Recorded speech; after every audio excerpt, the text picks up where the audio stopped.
Hayaan mo siyang mabulok sa limot, attorney. Ang mahalaga, namatay siyang tinitingnan ng buong mundo bilang isang babaeng marumi.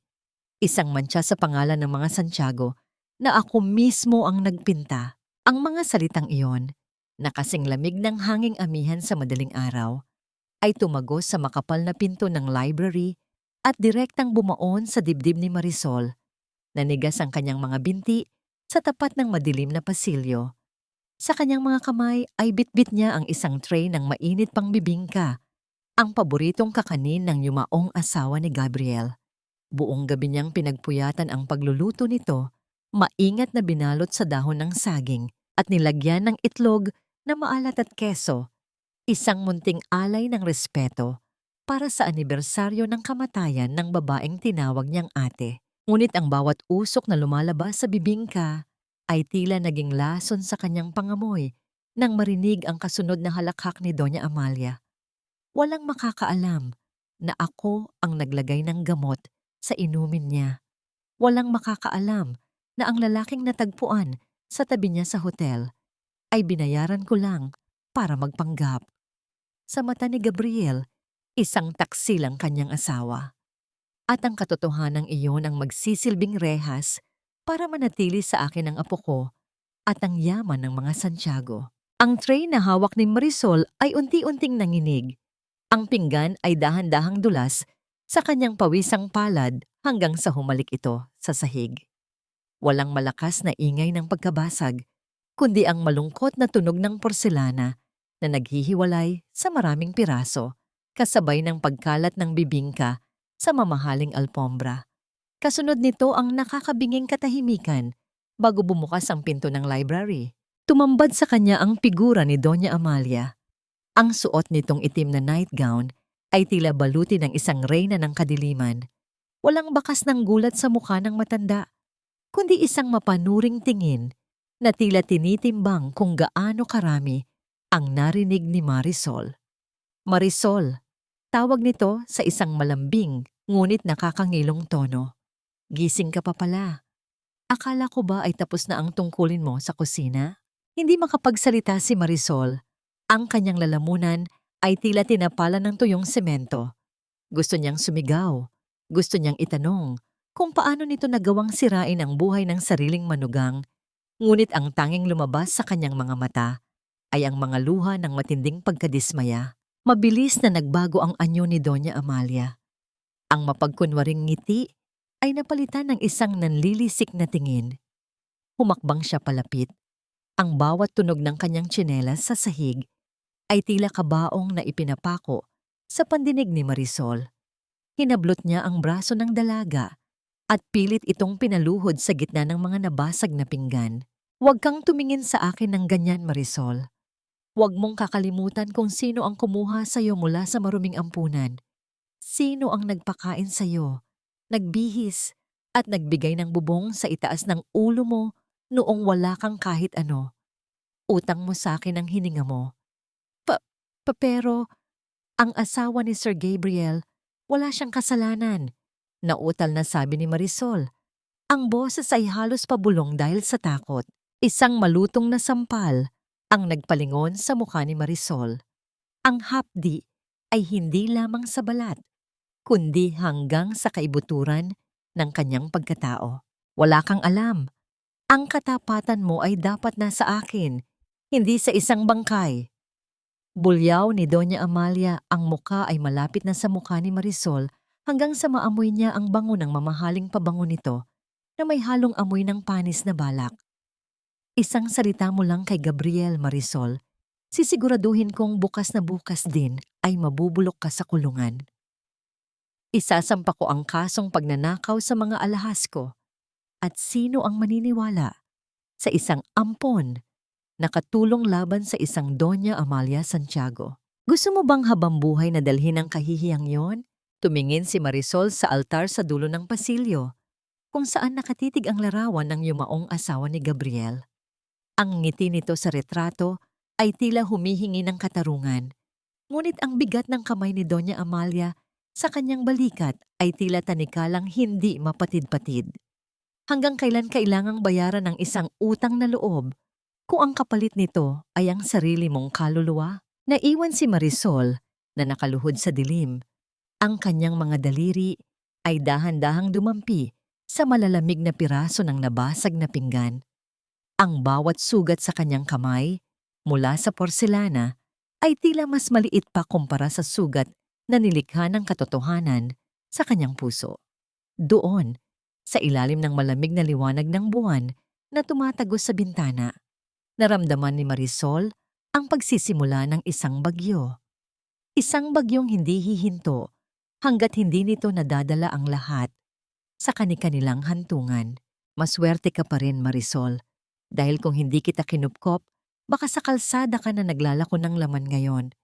Kaya huwag mong kalilimutan kung sino ang nagbigay sa iyo ng dangal. Ang mga salitang yon ni Doña Amalia ang nagsilbing almusal ni Marisol. Mas mapait pa sa kape na kanyang inihahanda para sa pagdating ni Gabriel. Nakatayo ang matanda sa gitna ng kusina. Suot ang kanyang perlas at ang isang mapagkunwaring ngiti na tila isang maskarang ginto.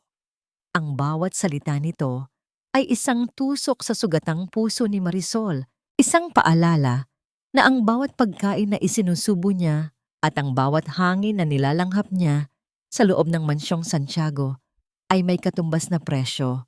Ang kanyang katahimikan, narinig ang malakas na pagbukas ng malaking pinto sa harap ng bahay. Ang tunog ng mga gulong ng maleta sa marmol na sahig ay nagpabilis sa tibok ng puso ni Marisol. Dumating na si Gabriel. "Mama!" Ang boses ng lalaki ay puno ng pagod, ngunit may kasamang pananabik. Mabilis na naglakad si Doña Amalia patungo sa kanyang anak. Ang kanyang mga bisig ay nakabukas, na tila isang mapagmahal na ina na walang itinatagong bahid ng dumi. Pinanood ni Marisol mula sa malayo kung paano niyakap ni Gabriel ang kanyang ina. Ang mismong babaeng pumatay sa kanyang kaligayahan. Isang masidhing kirot ang gumapang sa lalamunan ni Marisol. Gusto niyang sumigaw. Gusto niyang tumakbo kay Gabriel at sabihing, "Sir, niloloko kayo ng sarili ninyong ina. Hindi taksil ang asawa ninyo." Ngunit nanatili siyang estatwa. Sa gilid, ang bawat hakbang niya ay tila nakakadena sa banta ng kulungan at kahihiyan. "Gabriel, anak, salamat sa Diyos at nakabalik ka na," wika ni Doña Amalia habang hinahaplos ang mukha ng anak. "Mabuti na lamang at nandito si Marisol para asikasuhin ang bahay habang wala ka. Kahit papaano ay hindi tayo napabayaan kahit na. Alam mo na, pagkatapos ng lahat ng kahihiyang iniwan sa atin ng pumanaw mong asawa." Napansin ni Marisol ang panandaliang pagkislap ng sakit sa mga mata ni Gabriel nang mabanggit ang yumaong asawa. Huminga ng malalim ang lalaki, ang kanyang balikat ay tila pasan ang buong daigdig. Lumingon siya sa direksyon ni Marisol at nagtama ang kanilang mga paningin. "Salamat, Marisol," mahinahon niyang sabi. "Salamat sa pag-aalaga sa pamilyang ito." Hindi nakasagot si Marisol.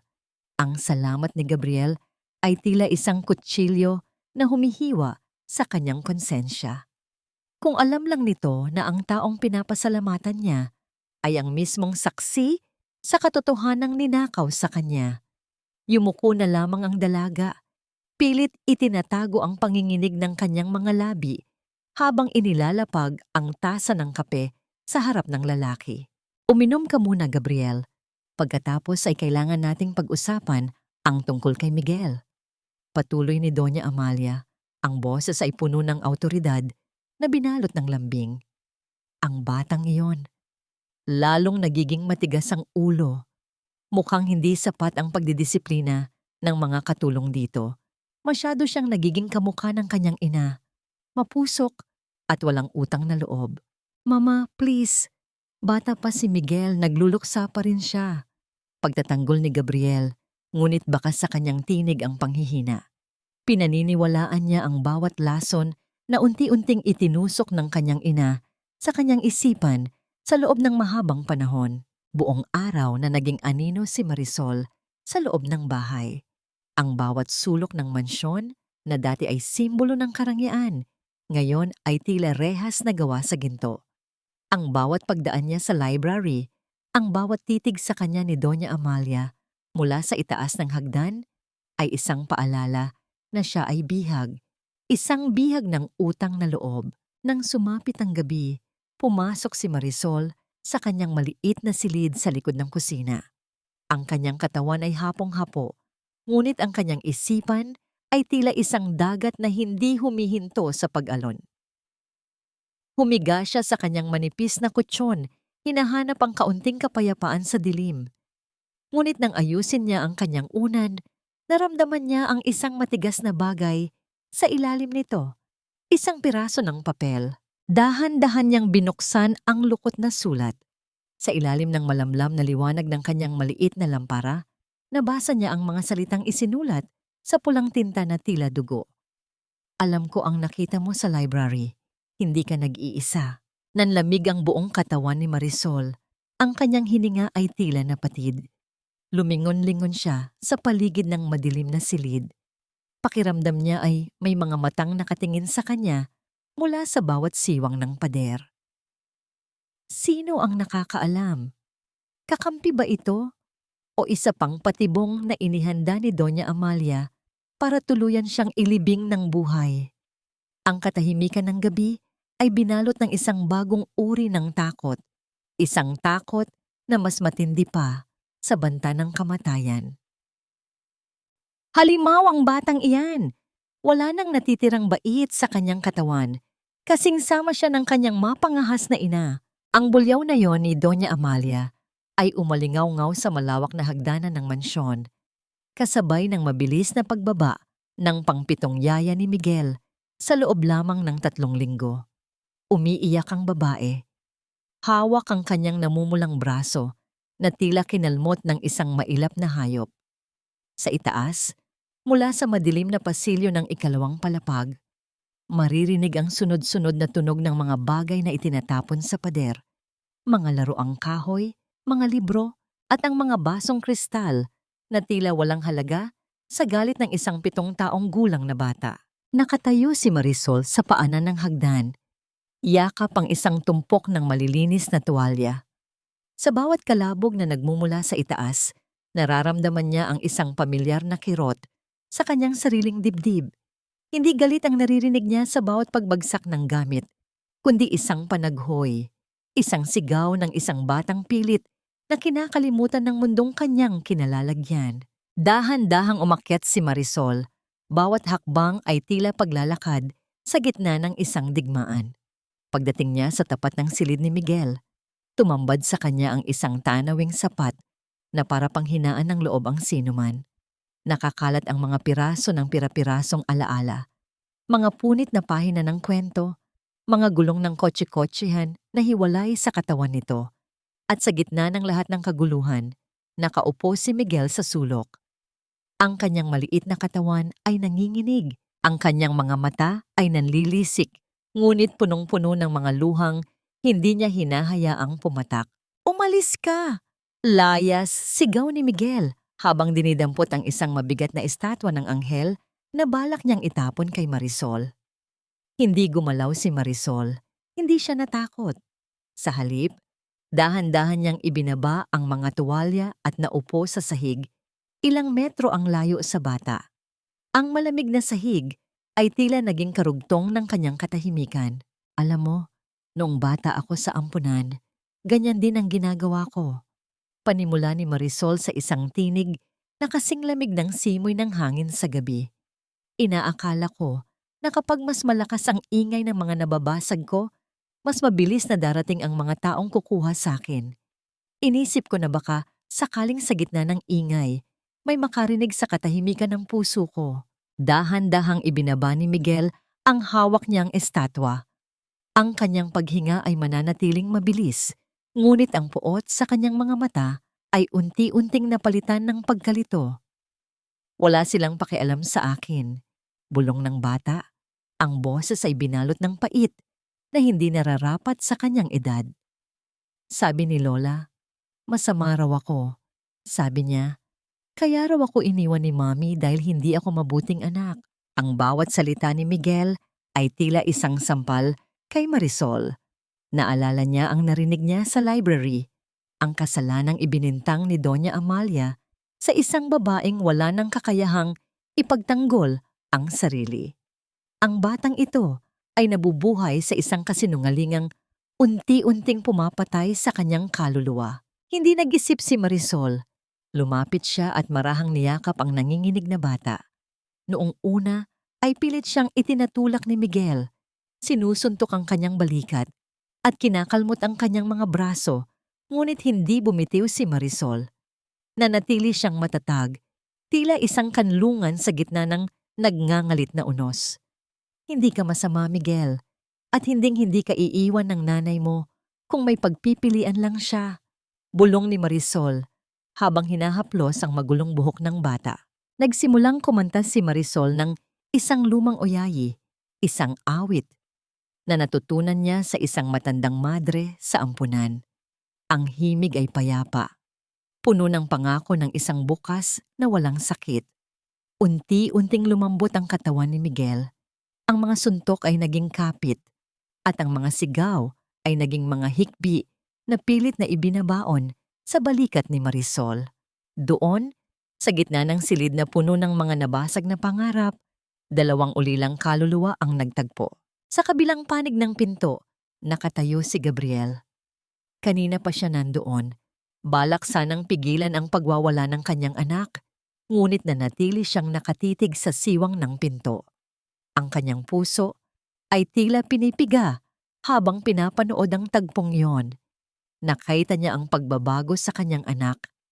Ang halimaw na sinasabi ng kanyang ina ay isa lamang palang sugatang sanggol na naghahanap ng pagmamahal. Tumingin si Gabriel kay Marisol. Sino nga ba ang babaeng ito? Isang hamak na katulong na kinuha mula sa ampunan, ngunit may kakayahang magpaamo sa isang bagyong hindi niya man lang magawang harapin. Sa unang pagkakataon, nakita ni Gabriel si Marisol hindi bilang isang utusan, kundi bilang isang liwanag na unti-unting tumatagos sa madilim na ulap ng kanyang buhay. Ngunit sa dulo ng pasilyo, nakatitig din si Doña Amalia. Ang kanyang mga mata ay puno ng panganib. Ang paglapit ni Marisol kay Miguel at Gabriel ay isang banta sa kanyang kaharian.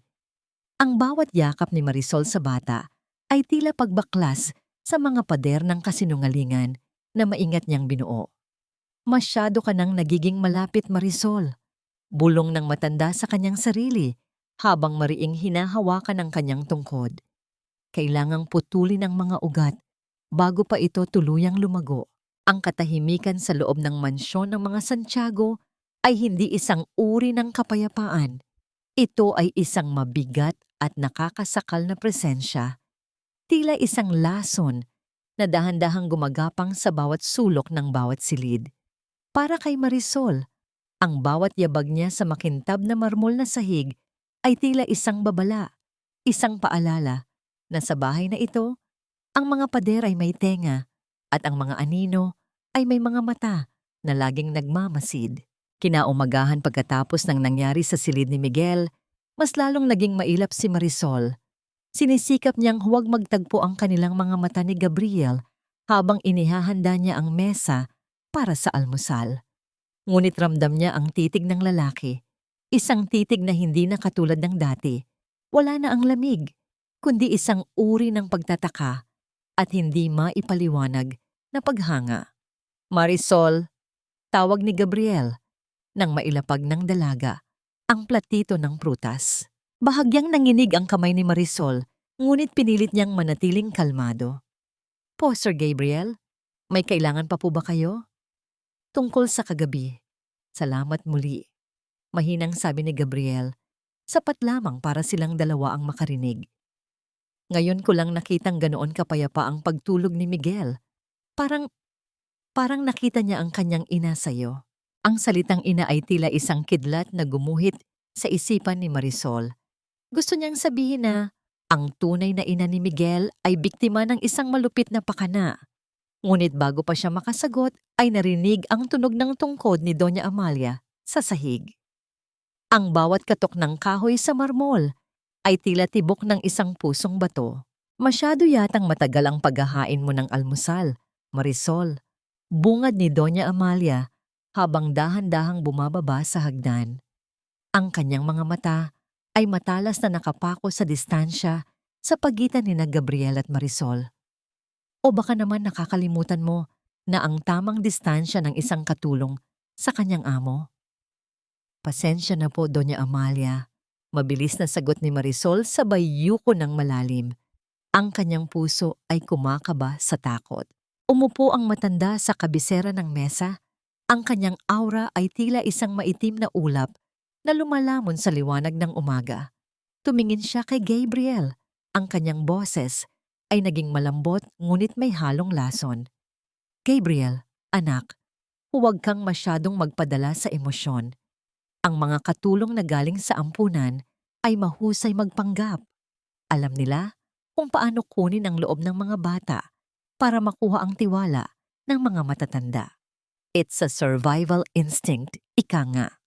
Mama, hindi naman siguro ganoon si Marisol. Depensa ni Gabriel, bagaman hindi niya magawang tingnan ng diretso ang ina. Huwag kang kampante, anak. Tandaan mo ang nangyari sa asawa mo.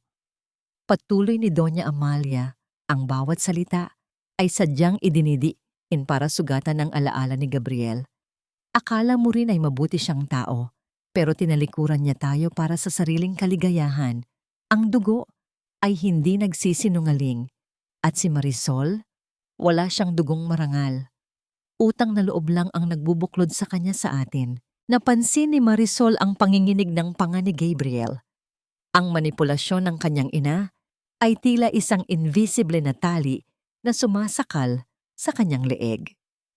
Gusto ni Marisol na hawakan ang kamay ni Gabriel na sabihing huwag maniwala sa mga kasinungalingan, ngunit alam niyang isang maling galaw lang ay tuluyan siyang mawawalan ng pagkakataong iligtas si Miguel.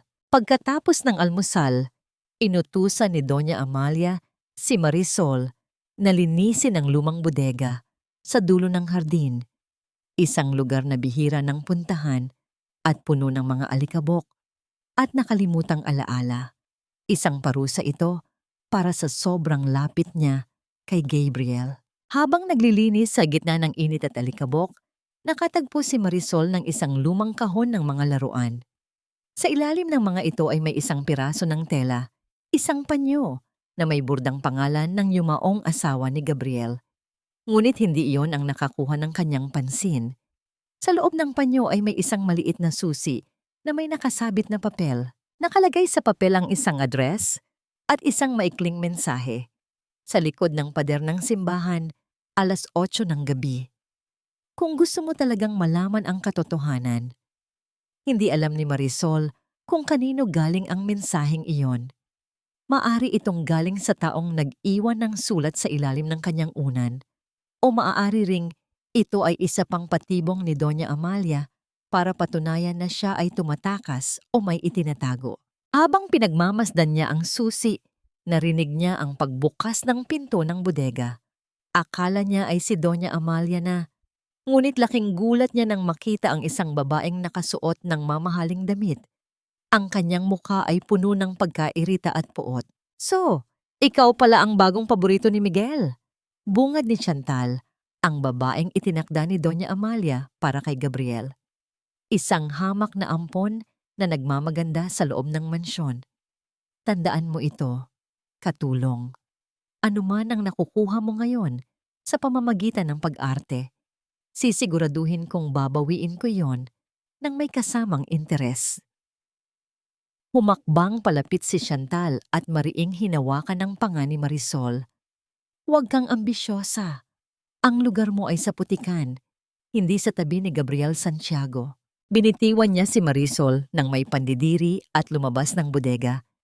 Iniwan ng dalaga na may panibagong pasa sa puso at isang susing maaaring magbukas ng pinto patungo sa kaligtasan o patungo sa kanyang tuluyang pagkawasak. Huwag mong isipin na dahil lang napalapit ka sa bata, ay magiging bahagi ka na ng pamilyang ito. Isang dumi ka lang sa sapatos ni Gabriel na kailangang punasan at itapon sa basurahan. Ang tinig ni Chantal ay parang hagupit ng latigo na bumasag sa katahimikan ng silid-kainan. Nakatayo siya sa tapat ni Marisol, suot ang isang mamahaling damit na kulay pula na tila sumisigaw ng kapangyarihan. Habang nagsasalita, marahas niyang tinabig ang tasa ng tsaa na kasasalansan pa lamang ni Marisol. Ang mainit na likido ay tumalsik sa puting uniporme ng dalaga. Gumuhit ng isang mapait na mantsa na tila sumasalamin sa kanyang pagkatao sa mata ng mga taong ito. Marumi, mababa, at walang halaga na natiling nakayuko si Marisol. Ang init ng tsaa na dumampi sa kanyang balat ay hindi kasintindi ng hapdi ng mga salitang ibinabato sa kanya.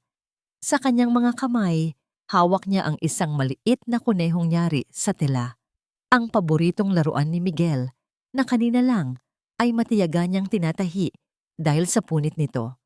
Isang simpleng gawa ng pagmamahal na ngayon ay tinitingnan ni Chantal ng may matinding pandidiri.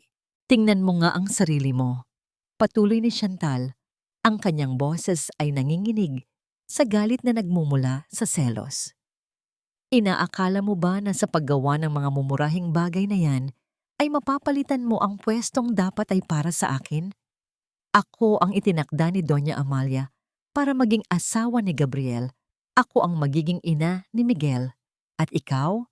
Isa ka lang hamak na ampon na pinapakain dahil sa awa. Biglang pumasok si Miguel sa silid.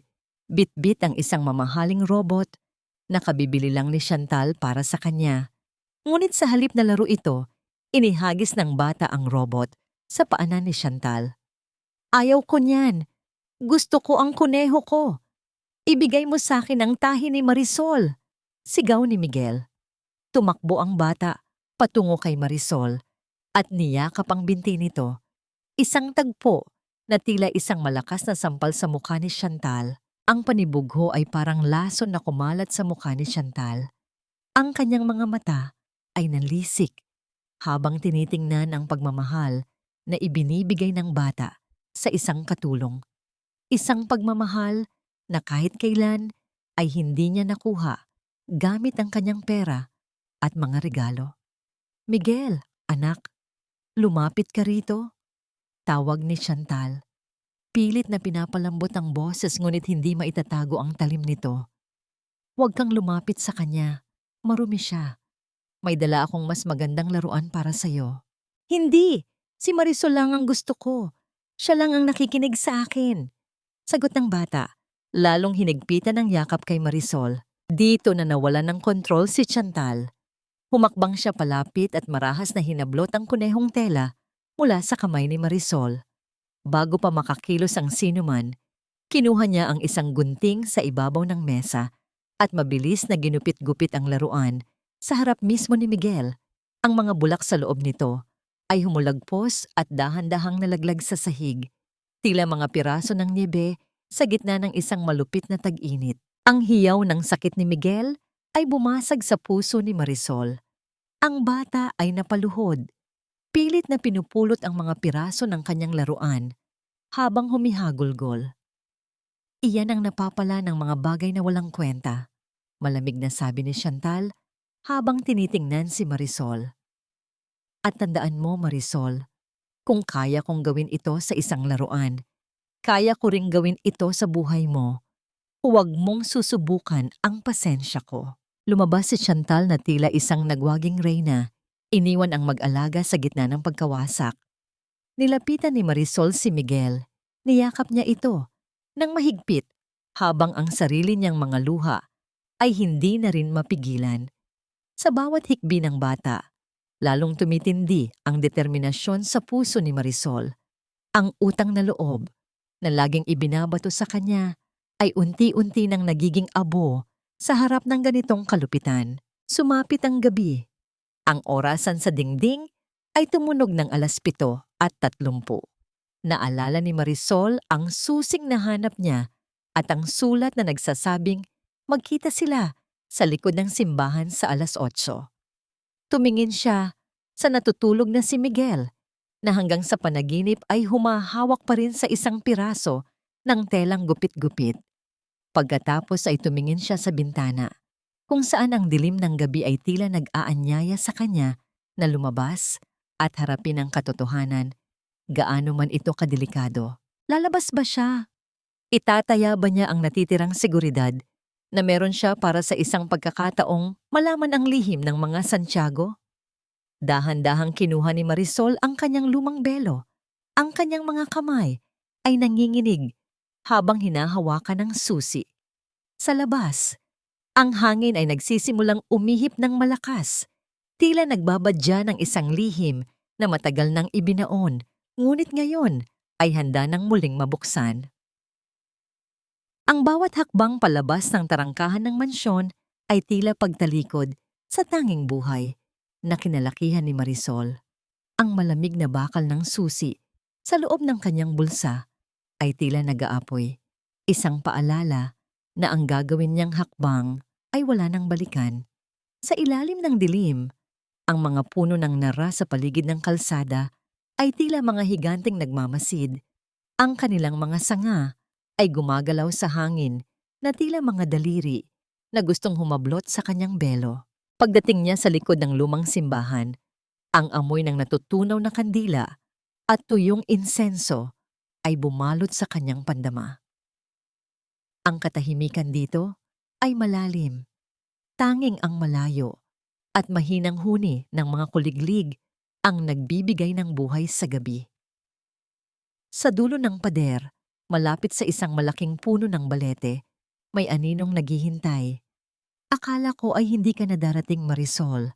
Isang paos at matandang tinig ang bumasag sa katahimikan. Dahan-dahang lumapit ang isang matandang babae mula sa anino. Nanlaki ang mga mata ni Marisol nang makilala niya ito. Si Aling Nena, ang dating labandera ng mga Santiago, na bigla na lamang pinaalis ni Doña Amalia, 5 taon na ang nakalilipas. Ang mukha ni Nena ay puno na ng mga kulubot ng panahon at hirap, ngunit ang kanyang mga mata ay may taglay na linaw, na tila may gustong isigaw. Aling Nena, bakit po kayo narito? Kayo po ba ang nag-iwan ng sulat?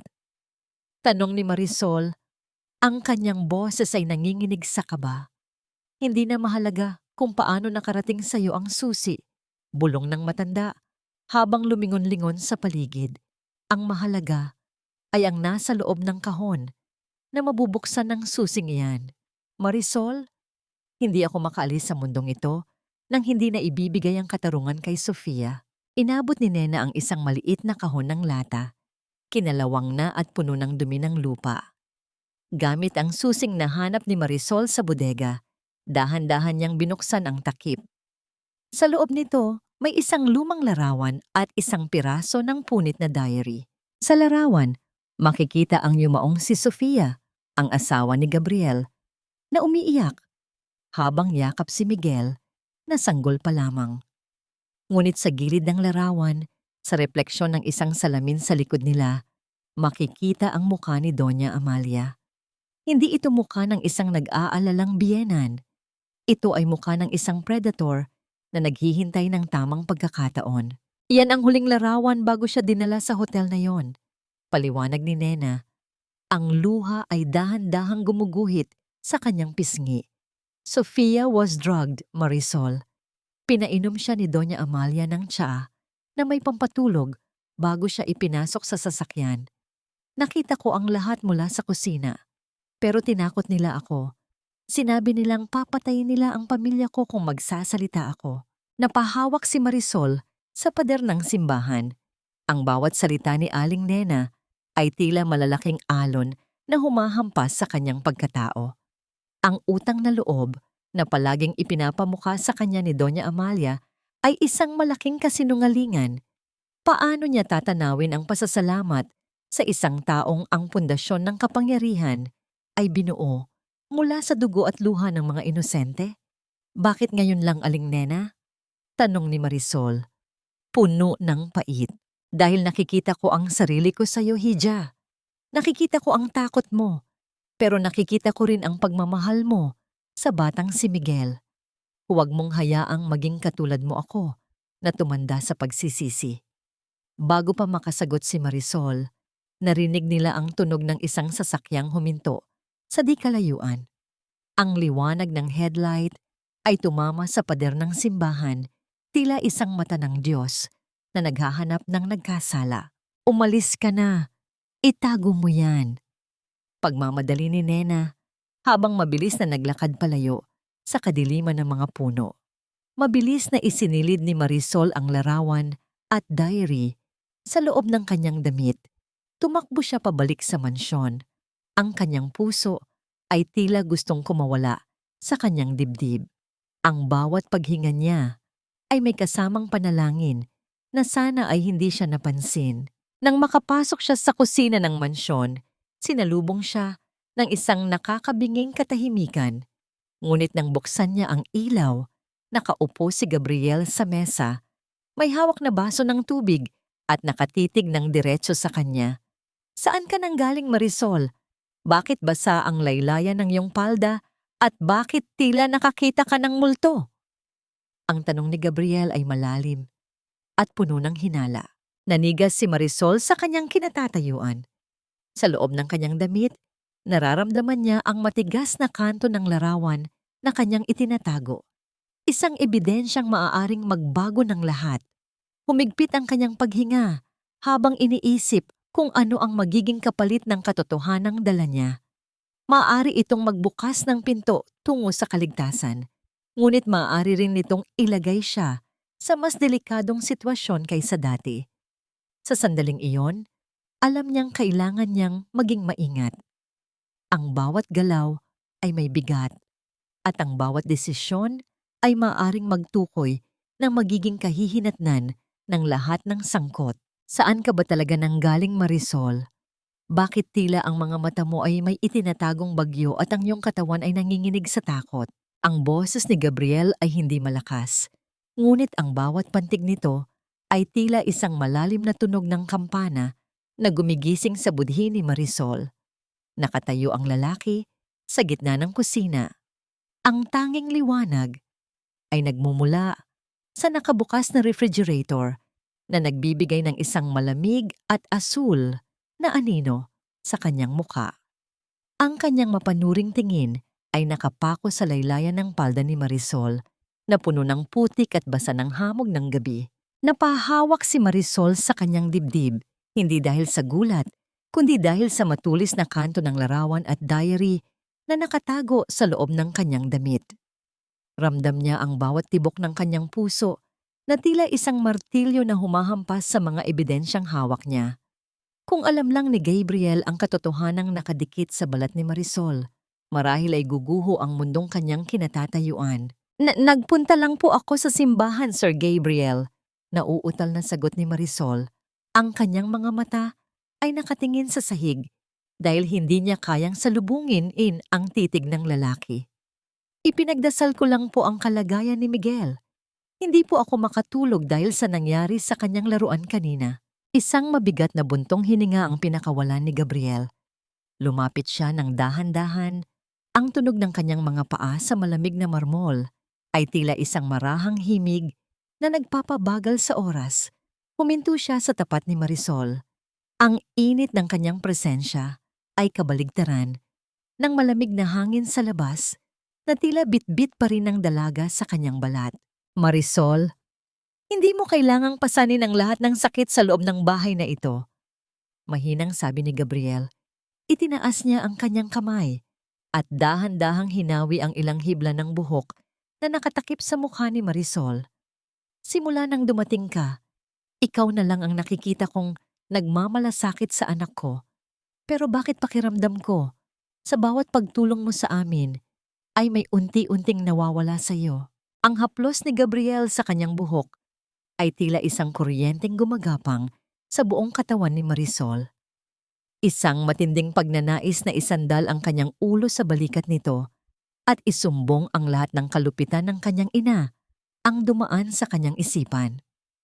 Gusto niyang sumigaw na ang babaeng mahal nito ay hindi taksil. Ngunit ang anino ni Doña Amalia ay tila nakamasid sa bawat sulok ng mansyon. Dahil ang utang na loob ko sa pamilya ninyo ay hindi kailanman mababayaran, Sir Gabriel. Sagot ni Marisol. Ang boses ay puno ng pait.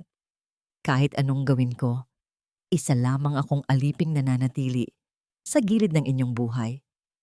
Hindi iyan totoo, Marisol. Tugon ni Gabriel. Ang kanyang boses ay naging mas malalim at puno ng emosyon. Para kay Miguel, ikaw ang kanyang mundo. At para sa akin, ikaw ang tanging dahilan kung bakit tila muling nagkakaroon ng kulay ang mansyong ito.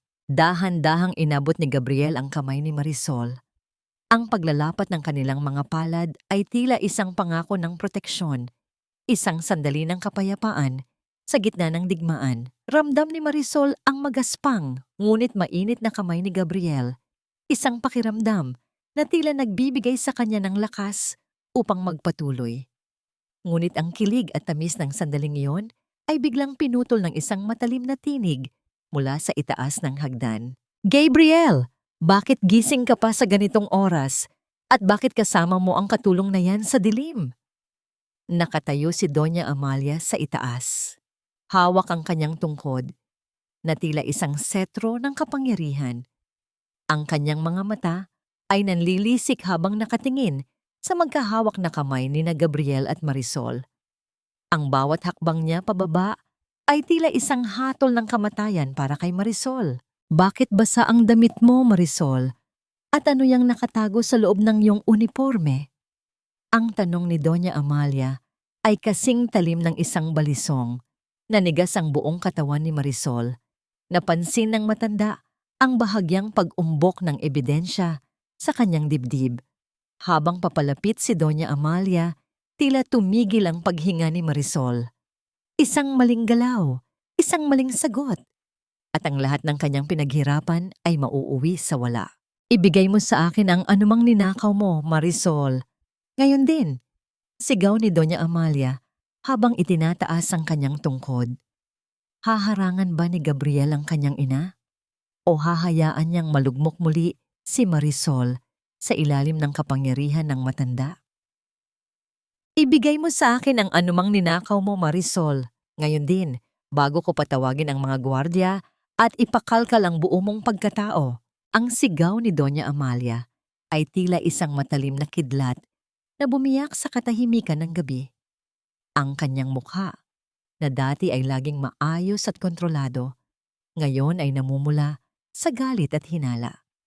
Ang dulo ng kanyang tungkod ay itinuro niya ng direkta sa dibdib ni Marisol, sa mismong bahagi kung saan nakatago ang diary at ang larawan na magpapabagsak sa kanyang kaharian. Napaurong si Marisol, ang kanyang likod ay sumandal sa malamig na pinto ng refrigerator.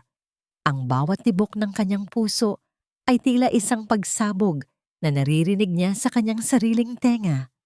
Isang maling galaw at ang katarungan para kay Sofia ay maglalaho ng parang usok. Mama, sandali lang! Hinarangan ni Gabriel ang kanyang ina.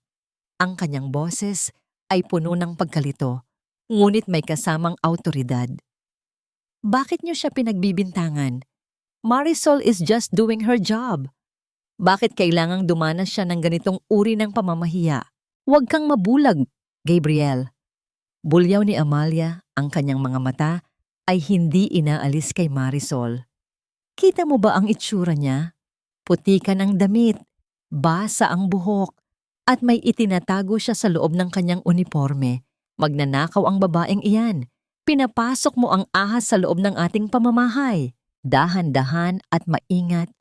Habang nagtatalo ang mag-ina, isiningit ni Marisol ang kanyang kamay sa ilalim ng tray ng mga basong nasa tabi niya. Sa isang mabilis na pagkakataon, inilipat niya ang diary sa ilalim ng isang makapal na basahan na nakapatong sa lababo bago muling humarap sa matanda.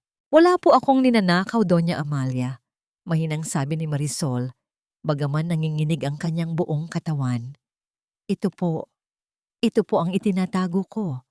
Inilabas niya ang isang maliit at maduming panyo. Ang panyong may borda ni Sofia na nahanap niya sa bodega kanina. Nahanap ko po ito sa bodega habang naglilinis. Akala ko po ay mahalaga ito kaya itinago ko muna para ipakita kay Sir Gabriel. Kinuha ni Gabriel ang panyo nang makita niya ang borda ng pangalan ng kanyang yumaong asawa. Tila nanlambot ang kanyang mga tuhod. Ang galit sa kanyang mga mata ay napalitan ng isang malalim na pangungulila. Ito lang pala ang dahilan, tanong ni Gabriel sa kanyang ina. Ang boses ay puno ng pait. Dahil sa isang lumang panyo, handa niyo nang sirain ang dangal ng isang tao? Hindi nakapagsalita si Doña Amalia. Ang kanyang mga mata ay nananatiling mapanuri, tila hindi naniniwala sa nakita. Ngunit dahil nasa harap niya ang kanyang anak, pinilit niyang ibalik ang kanyang maskara ng pagiging marangal. Fine, magpasalamat ka at mukhang basura lang ang ninakaw mo sa pagkakataong ito. Malamig na sabi ni Amalia bago tumalikod at umakyat muli sa hagdan. Ngunit bago siya tuluyang mawala, lumingon siya kay Marisol at nag-iwan ng isang tingin na nangangako ng mas matinding paghihiganti. Kinabukasan, ang atmosfera sa loob ng mansyon ay mas naging mabigat. Hindi alam ni Marisol na habang siya ay abala sa pag-aalaga kay Miguel, isang mas malaking patibong ang inihahanda ni Chantal at Doña Amalia sa loob ng silid ng matanda. Kailangang mawala ang babaeng yan, tita, bulong ni Chantal habang pinagmamasdan ang kanyang sarili sa salamin. Nakikita ko kung paano siya tingnan ni Gabriel. Hindi ako papayag na isang katulong lang ang kukuha sa posisyong pinaghirapan ko. Binuksan ni Doña Amalia ang kanyang jewelry box at inilabas ang isang kwintas na brilyante, ang pinakamahalagang pag-aari ng pamilya Santiago na ipinamana pa ng kanyang lola. Ang bawat bato nito ay tila kumikinang sa ilalim ng liwanag ng araw, isang simbolo ng yaman na hinding-hindi maaabot ng mga katulad ni Marisol. "Huwag kang mag-alala, Chantal," nakangiting sabi ni Amalia. "Mamayang gabi, pagdating ng mga bisita para sa hapunan, mawawala ang kwintas na ito. At alam natin kung kaninong silid ito matatagpuan." Samantala, sa kusina, abala si Marisol sa pagluluto nang maramdaman niya ang muling pagtibok ng kaba sa kanyang dibdib. Isang kakaibang katahimikan ang namamayani sa mga kasama niyang katulong. Ang lahat ay tila umiiwas sa kanyang tingin. Nang sumapit ang oras ng hapunan, isang malakas na sigaw ang nanggaling sa silid ni Doña Amalia. "Ang kwintas ko, ang heirloom ng mga Santiago, nawawala ang aking brilyante." Ang bawat katulong ay pinapunta sa malawak na bulwagan. Nakatayo si Gabriel sa gitna. Ang kanyang mukha ay puno ng pag-aalala. Si Chantal naman ay nakatayo sa tabi ni Amalia. May hawak na panyo at nagpapanggap na naguguluhan. Walang lalabas ng mansyong ito hanggat hindi nahahanap ang kwintas. Deklarasyon ni Doña Amalia. "Security! Ihalughog ninyo ang bawat silid ng mga katulong. Simulan ninyo sa pinaka-pinagkakatiwalaan natin." Tumingin si Amalia ng diretso kay Marisol. Isang malamig na ngiti ang gumuhit sa kanyang mga labi. Isang ngiti ng isang mangangaso na alam na nahulog na ang kanyang biktima sa hukay. Alam ni Marisol na ito na ang katapusan. Sa loob ng kanyang maliit na silid, sa ilalim ng kanyang manipis na unan, hindi niya alam kung ano ang naghihintay sa kanya.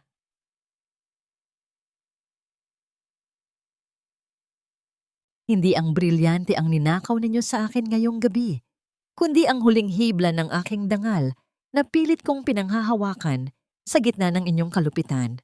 Ang boses ni Marisol ay halos pabulong na lamang sa gitna ng malawak na bulwagan, ngunit ang bawat salita niya ay tila may bigat ng isang sumpa.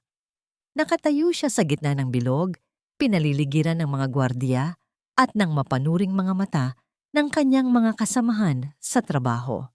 Ang lahat ay tahimik, tila natatakot na gumawa ng anumang ingay na maaaring maging mitya ng pagsabog ng galit ni Doña Amalia. Nagsimula ang paghahalughog. Ang bawat katok ng mga gwardiya sa mga pinto ng silid ng mga katulong ay tila isang hatol ng kamatayan para kay Marisol.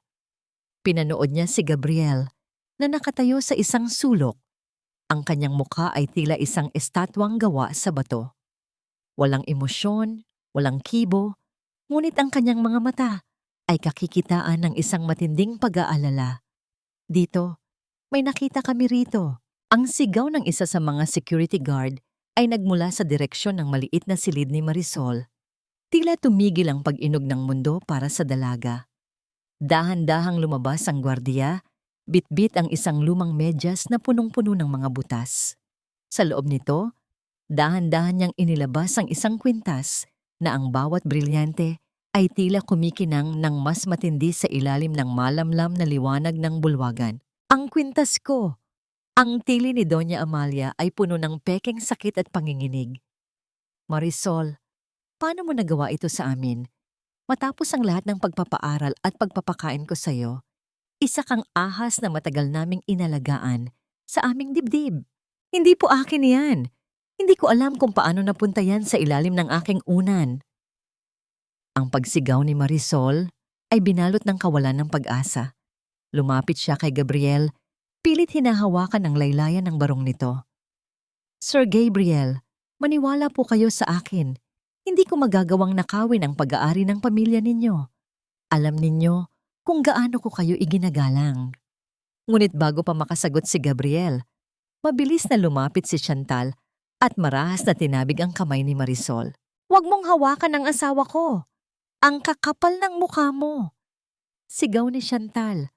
Ang kanyang boses ay puno ng tagumpay. Ang ebidensya na ang nagsasalita.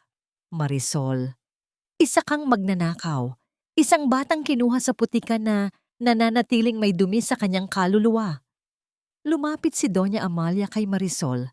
Ang kanyang mga mata ay nanlilisik sa galit na tila gusto siyang lamunin ng buo. Ito ba ang iginaganti mo sa utang na loob mo? Ang pagnakawan, ang pamilyang nagligtas sa iyo mula sa gutom? Ang utang na loob ko po ay hindi kailanman magiging lisensya para gawin ninyo akong biktima ng inyong mga kasinungalingan. Ang sagot ni Marisol ay tila isang sampal sa mukha ng matanda. Dito na nawalan ng kontrol si Doña Amalia. Itinaas niya ang kanyang kamay, handang ilapat ang isang malakas na sampal sa mukha ni Marisol sa harap ng lahat ng mga bisita at giadyan. Ngunit bago pa tumama ang kamay ng matanda, isang maliit na figura ang mabilis na tumakbo at humarang sa pagitan nila. Wag! Wag niyo siyang sasaktan! Sigaw ni Miguel. Dahil sa bilis ng pangyayari at sa bigat ng galit ni Doña Amalia, hindi niya agad napigilan ang kanyang pagkilos. Ang matanda ay nawalan ng balanse nang mabangga siya ng bata. Sa isang iglap, naitulak ni Doña Amalia si Miguel nang hindi sinasadya. Ang maliit na bata ay tumalsik patungo sa gilid ng isang antigong mesa na gawa sa matigas na nara. Isang nakakangilong tunog ng pagkakaumpog ng ulo sa kahoy ang bumasag sa katahimikan ng bulwagan. Miguel! Ang hiyaw ni Gabriel ay tila galing sa kaibuturan ng lupa. Tumakbo ang lahat patungo sa bata. Nakahiga si Miguel sa sahig, walang malay, at isang mabilis na agos ng pulang likido ang nagsimulang gumapang mula sa kanyang noo patungo sa puting marmol. Ang bawat patak ng dugo ay tila isang marka ng kasalanan na hinding-hindi na mabubura. Tumingin si Marisol kay Doña Amalia. Ang matanda ay nakatayo pa rin, nanginginig ang mga kamay, ngunit ang kanyang mukha ay puno pa rin ng pride sa halip na pagsisisi. Sa sandaling iyon, ang takot sa puso ni Marisol ay naglaho. Ang natira na lamang ay isang nagngangalit na apoy ng katarungan. Ngayong gabi, Doña Amalia, bulong ni Marisol habang nakatingin sa duguang si Miguel, sisiguraduhin kong babayaran ninyo ang bawat patak ng dugo na nawala sa batang ito. Hindi na ako ang babaeng maaari ninyong luhuran. Ang sirena ng ambulansya sa labas ay tila isang hudyat ng pagsisimula ng isang bagong digmaan. Isang digmaan kung saan ang katotohanan ay hindi na mananatiling nakatago sa ilalim ng mga anino. Ang kasalanan mo ay hindi na mababayaran ng kahit anong luha, Marisol. Dahil sa pagiging makasarili mo, ang sarili kong apo ang nag-aagaw buhay ngayon sa loob ng silid na yan. Ang boses ni Doña Amalia ay pumutol sa malamig na katahimikan ng pasilyo ng ospital. Sa ilalim ng mapuputing ilaw na tila walang kaluluwa, ang mukha ng matanda ay muling nagsuot ng maskara ng pagiging biktima. Nakaupo siya sa isang silya, May hawak na rosaryo, habang ang kanyang mga mata ay nagbabato ng apoy kay Marisol. Ang bawat salita niya ay tila isang lason na pilit niyang ipinapahid sa sugat ng dalaga. Nakatayo si Marisol sa tapat ng pinto ng emergency room. Ang kanyang uniforme ay may bahid pa rin ng tuyong dugo ni Miguel, isang pulang mantsa na tila isang mapa ng kanyang mga pagkakamali at ng kalupitan ng mga taong nasa paligid niya. Hindi siya umiiyak. Ang kanyang mga mata ay tuyo, ngunit may lalim na tila isang balon na puno ng puot at determinasyon. "Mama, please! Hindi ito ang oras para sa paninisi," mahinang sabi ni Gabriel. Nakasandal siya sa pader. Ang kanyang mga kamay ay nakatakip sa kanyang mukha. Ang bawat hininga niya ay tila isang pakikipaglaban sa matinding sakit at pagkalito. "Nandito tayo para kay Miguel." "At sino ang dahilan kung bakit nandito ang anak mo, Gabriel?" Mabilis na sagot ni Chantal habang hinihimas ang likod ni Amalia. "Kung hindi dahil sa pagnanakaw ng babaeng yan, hindi magkakagulo sa mansyon. Kung hindi siya lumaban kay tita, hindi itataboy ni tita ang bata nang hindi sinasadya. She is the root of all this evil." Dahan-dahang lumingon si Marisol kay Chantal. Sa unang pagkakataon, hindi yuko ang kanyang ulo. Walang takot sa kanyang mga mata, kundi isang uri ng pagkasuklam na tila ngayon lamang niya naramdaman sa buong buhay niya. Ang tunay na ugat ng kasamaan ay ang mga taong handang pumatay ng kaluluwa ng isang bata para lamang mapanatili ang kanilang mga kasinungalingan. Ang boses ni Marisol ay kasing lamig ng tiles sa sahig. "Anong sabi mo?" Humakbang palapit si Doña Amalia. Ang kanyang kamay ay nanginginig sa galit. Itinaas niya ang kanyang palad. Handang ilapat ang isang malakas na sampal sa mukha ni Marisol upang patahimikin ito habang buhay. Ngunit sa pagkakataong ito, hindi tumama ang sampal. Sa isang mabilis at matatag na pagkilos, hinawakan ni Marisol ang pulso ni Doña Amalia sa hangin. Ang lakas ng hawak niya ay sapat na para pigilan ang matanda. Sapat na para ipakita na ang aliping laging nakayuko ay natuto na ring tumayo. "Huwag niyo na muling susubukan na itaas ang kamay ninyo sa akin, Doña Amalia." Bulong ni Marisol. Ang bawat salita ay sadyang idinidikit sa pandinig ng matanda. "Dahil ang bawat sampal ninyo ay hindi na nagpapaluha sa akin, ito ay nagpapatibay sa bawat ebidensyang hawak ko laban sa inyo." Nanlaki ang mga mata ni Amalia. Ang takot ay panandali ang sumilip sa kanyang mga mata bago ito napalitan ng puot. "Wala kang ebidensya. Isa kang hamak na katulong. Mayroon akong mga mata na nakakita sa lahat. At meron akong puso na hindi na matatakot sa inyong banta ng utang na loob." Pagtatapos ni Marisol bago binitawan ng kamay ng matanda nang may pandidiri. Eksaktong lumabas ang doktor mula sa emergency room. Ang lahat ay lumapit, ngunit si Gabriel ang unang nakipag-usap. "Doc, kumusta ang anak ko?" Ligtas na ang bata, ngunit kailangan niyang manatili sa obserbasyon dahil sa laki ng pagkakaumpog ng kanyang ulo. Mayroon ding mga lumang sugat at pasa sa kanyang braso na kailangan nating suriin. Mukhang matagal na siyang dumaan sa matinding stress. Tumingin ang doktor kay Marisol, pagkatapos ay kay Gabriel. Ang katahimikan na sumunod ay tila isang mabigat na ulap na nagbabadya ng malakas na ulan. Nang maiwan silang dalawa ni Gabriel sa pasilyo, habang dinala si Miguel sa kanyang silid, hinawakan ni Gabriel ang braso ni Marisol. "Ano ang ibig mong sabihin kanina, Marisol? Anong ebidensya?" Tumingin si Marisol kay Gabriel. Gusto niyang sabihin ang lahat, ngunit alam niyang hindi pa ito ang tamang panahon. Kailangan niyang maging maingat. "Sir Gabriel, kung gusto niyo talagang malaman ang katotohanan, tanungin ninyo ang inyong ina kung bakit niya ipinagtatanggol ang isang kwintas na wala naman talagang halaga kumpara sa buhay ng inyong anak." Umalis si Marisol. Iniwan si Gabriel na puno ng pagdududa. Sa dulo ng pasilyo, inilabas ni Marisol ang kanyang cellphone at mabilis na nagdial ng isang numero. "Hello, Father Mateo. Handa na po ako. Kailangan ko na pong makaharap ang abogadong sinasabi ninyo. Hindi na lang ito para sa akin. Para na ito kay Miguel. Ang digmaan ay hindi na lamang sa loob ng mansyon. Ito ay nagsisimula na sa bawat sulok ng kanilang buhay. At si Marisol ang siyang magsisilbing mitsa ng pagsabog na wawasak sa toreng ginto ng mga Santiago. Ang katarungan ay hindi parang ulan na kusa na lamang papatak mula sa langit. Kailangan mo itong ipaglaban. Kahit ang kapalit ay ang huli mong hininga ng katahimikan. Ang mga salitang yon ni Father Mateo ay nananatiling nakaukit sa isipan ni Marisol habang naglalakad siya sa madilim na pasilyo ng ospital, patungo sa kapilya. Sa loob ng maliit at tahimik na silid ng panalangin, isang lalaking naka-Amerikana ang naghihintay sa kanya. Siya si Attorney Ramos, isang kilalang tagapagtanggol ng mga naaapi na matagal ng kaibigan ng parokya.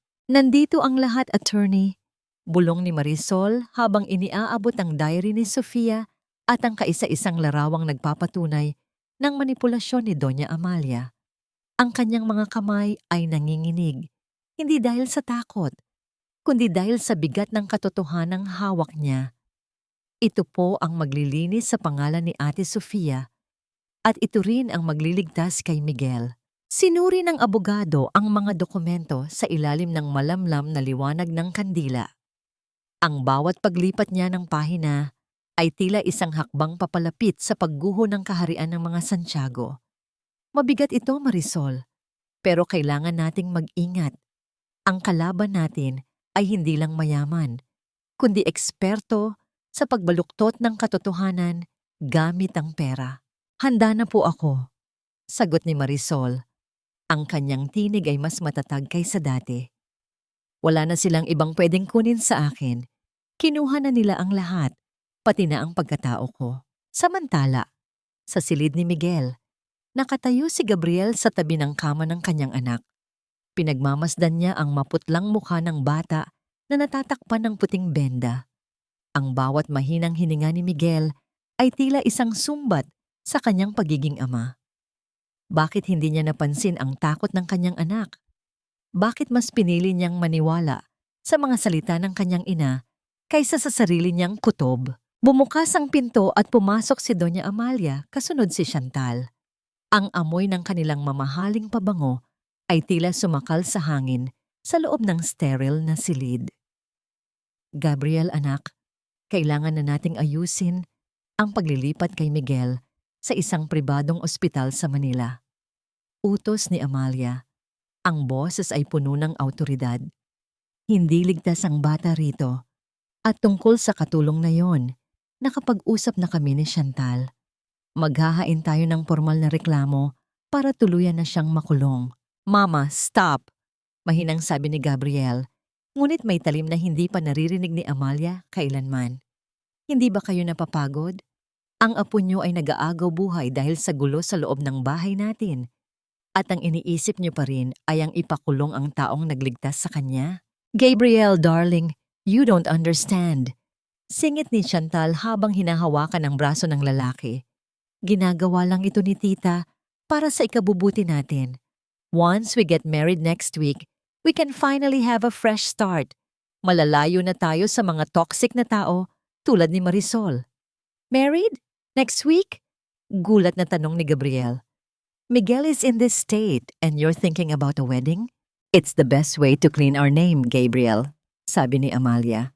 Ang malaking selebrasyon ang magpapatahimik sa mga usap-usapan tungkol sa aksidente at sa pagnanakaw. It's for the family honor.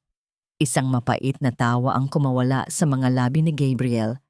Sa unang pagkakataon, nakita niya ang kanyang ina hindi bilang isang mapagmahal na magulang, kundi bilang isang direktor ng isang maruming palabas. Nang gabing iyon, habang bumabalik si Marisol sa mansyon para kunin ang ilan pa niyang gamit, hinarang siya ng dalawang lalaking nakauniforme ng security guard sa tapat ng gate, ngunit hindi sila ang mga regular na gwardiya. Pinapahatid ni Doña Amalia, sabi ng isa sa mga lalaki, bago marahas na hinablot ang bag ni Marisol. Hindi ka na pwedeng bumalik dito. At kung ayaw mong mabulok sa kalsada, manahimik ka na. Itinulak nila si Marisol sa putikan, sa mismong labas ng tarangkahan kung saan siya unang pumasok bilang isang puno ng pag-asang ampon. Habang nakadapa sa basang lupa, naramdaman ni Marisol ang lamig ng ulan na nagsisimulang pumatak. Ngunit sa pagkakataong ito, hindi siya nanatiling nakadapa. Tumayo siya, pinunasan ng putik sa kanyang mukha, at tumingin sa mataas na pader ng mansyon. Sa loob ng kanyang bulsa, naramdaman niya ang isang maliit na recording device na ibinigay ni Attorney Ramos. Isang device na may lamang boses ni Chantal habang sinusubukan siyang bayaran kanina sa ospital para umalis. Ang toring ginto ninyo ay gawa lamang sa buhangin, Doña Amalia. Bulong ni Marisol sa hangin. At sa pagdating ng bahanang katotohanan, sisiguraduhin kong wala ni isang bato ang mananatiling nakatayo. Eksaktong tumunog ang cellphone ni Marisol. Isang mensahe mula kay Attorney Ramos.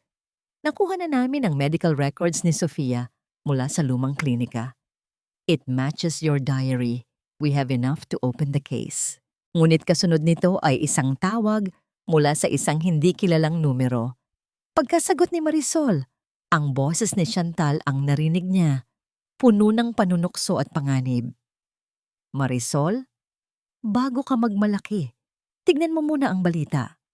Mukhang may hindi inaasahang sunog na nagaganap sa kinalalagyan ng attorney mo ngayon. Sayang naman ang mga papeles na hawak niya, di ba? Nanlamig ang buong katawan ni Marisol. Ang kislap ng liwanag sa malayo ay tila nagpapatunay na ang banta ni Chantal ay hindi lamang biro. Tsaka, ang bawat abo na lumilipad sa hangin ay tila mga piraso ng aking kaluluwa na dahan-dahang naglalaho sa dilim. Nakatayo si Marisol sa tapat ng nagbabagang gusali. Ang kanyang mga mata ay sumasalamin sa nagngangalit na apoy na tumutupok sa opisina ni Attorney Ramos. Ang init na nanggagaling sa sunog ay humahalik sa kanyang balat. Ngunit ang nararamdaman niya sa loob ay isang nakamamatay na ginaw.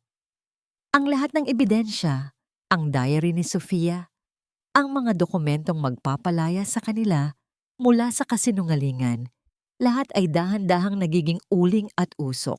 Sa paligid niya, naririnig ang sigawan ng mga tao at ang mabilis na pagdating ng mga bumbero.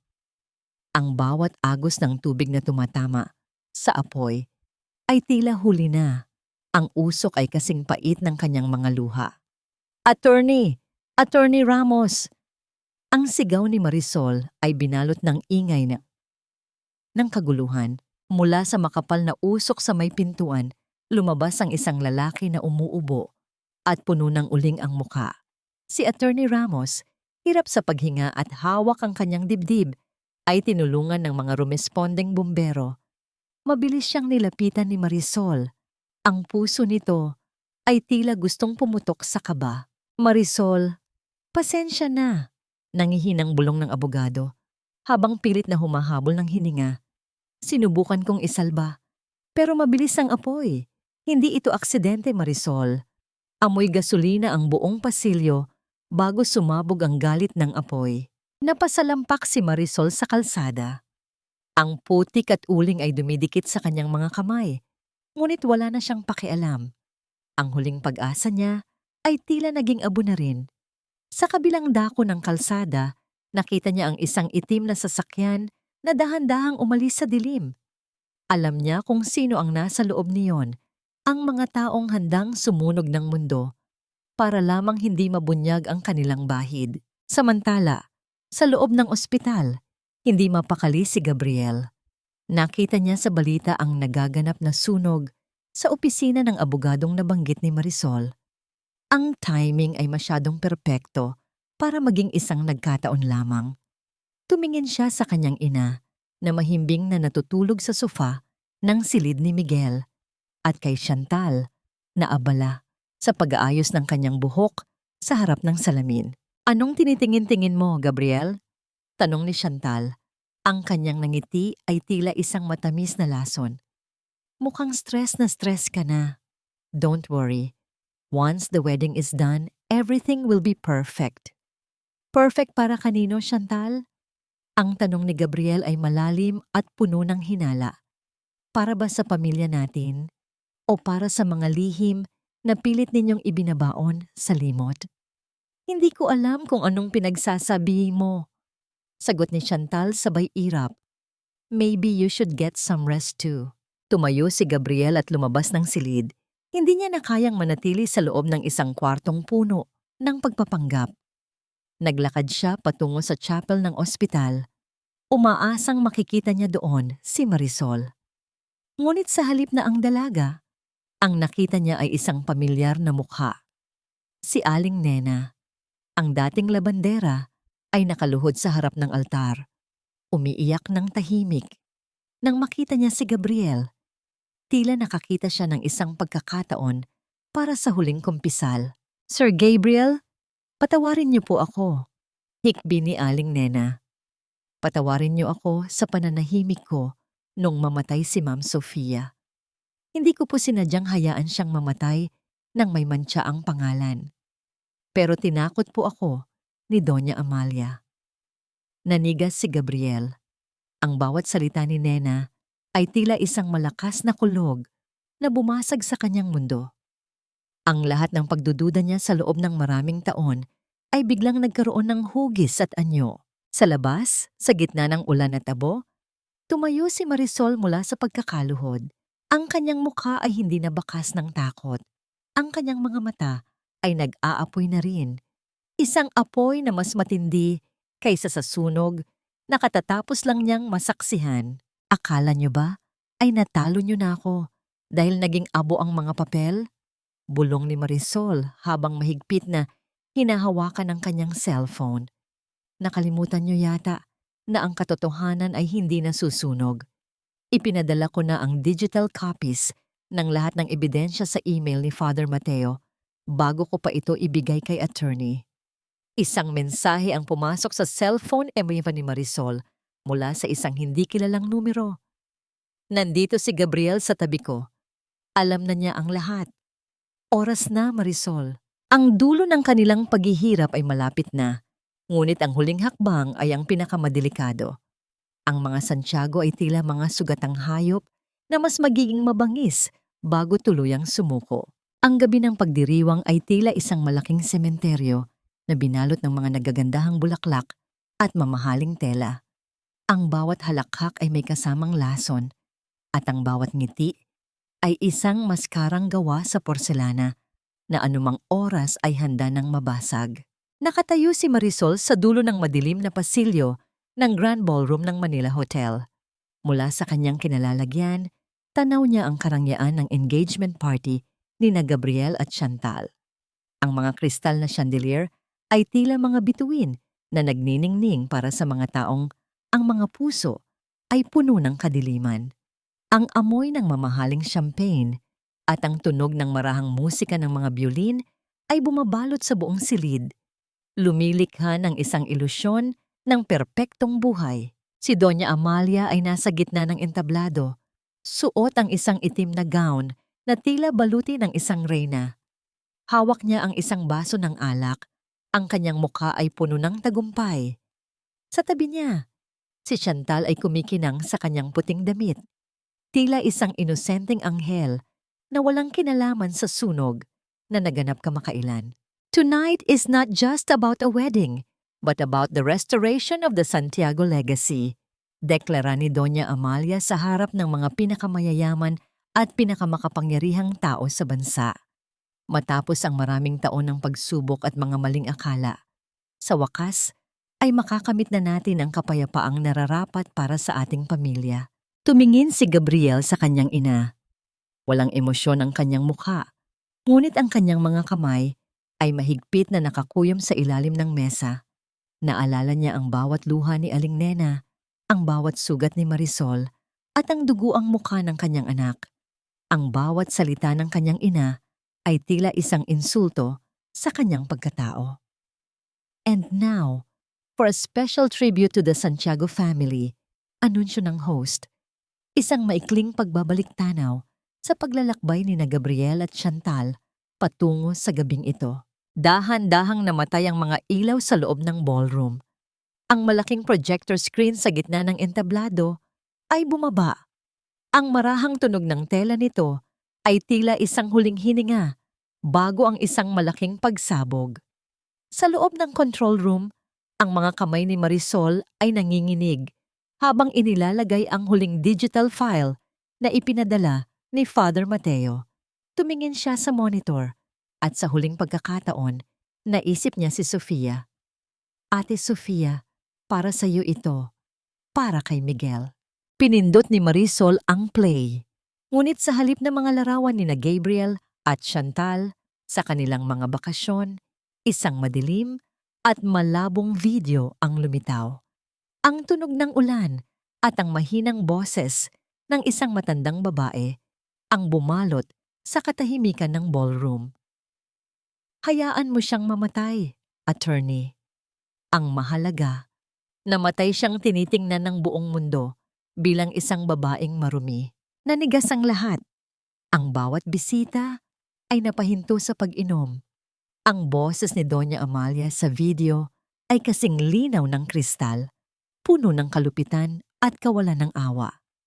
Kasunod nito ay ang mga dokumentong medikal ni Sofia na isa-isang lumitaw sa screen, ang katibayan ng pagkalason at ang peking medical report na nilagdaan ng mga abogdong binayaran ng pamilya Santiago. Ang mukha ni Doña Amalia ay biglang namutla. Tila ang bawat perlas sa kanyang leeg ay naging mga bato na sumasakal sa kanya. Patayin niyo yan! Security! Patayin niyo ang screen! Sigaw niya, ngunit ang bawat salita niya ay tila lalong nagpapatunay ng kanyang kasalanan. Hindi doon nagtapos.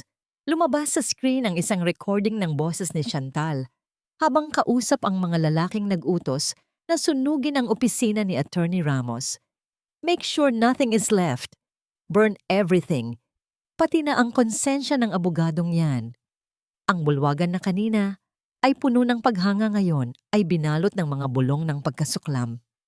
Ang mga kamera ng mga mamamahayag na naroroon para sa social event ng taon ay nagsimulang kumuha ng litrato ng tunay na mukha ng mga Santiago.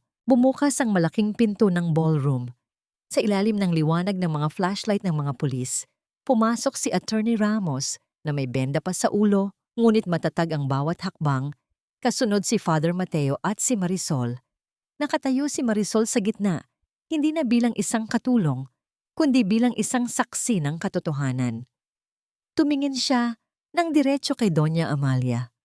Walang galit sa kanyang mga mata, kundi isang malalim na awa para sa isang taong naging bilanggo ng sarili nitong kasamaan. Tapos na ang palabas, Doña Amalia. Mahinang sabi ni Marisol, ngunit ang kanyang boses ay umalingaw-ngaw sa buong ballroom. Biglang humawak si Doña Amalia sa kanyang dibdib. Ang kanyang paghinga ay naging mabilis at mababaw. Ang kanyang mga mata ay nanlaki habang pilit na humahawak sa braso ni Gabriel. Ngunit dahan-dahang inalis ni Gabriel ang kamay ng kanyang ina. Hindi ka na makakatakas sa katotohanan, Mama. Bulong ni Gabriel. Ang kanyang boses ay puno ng pait. Sa gitna ng kaguluhan, habang lumalapit ang mga pulis para pusasan sina Chantal at Doña Amalia, isang matinding katahimikan ang muling bumalot sa entablado. Ang katawan ni Doña Amalia ay biglang nanigas, ang kanyang mga labi ay nanginginig, at ang kanyang paningin ay nagsimulang lumabo, hanggang sa tuluyan siyang bumagsak sa marmol na sahig. Ang huling nakita ni Marisol bago ang lahat ay magkagulo ay ang pagbagsak ng korona ng mga Santiago, sang korona na kinalawang na pala sa loob ng mahabang panahon. Ang bawat pader na itinayo sa ibabaw ng kasinungalingan ay itinakdang gumuho, gaano man ito katayog at gaano man kakinang ang gintong bumabalot dito.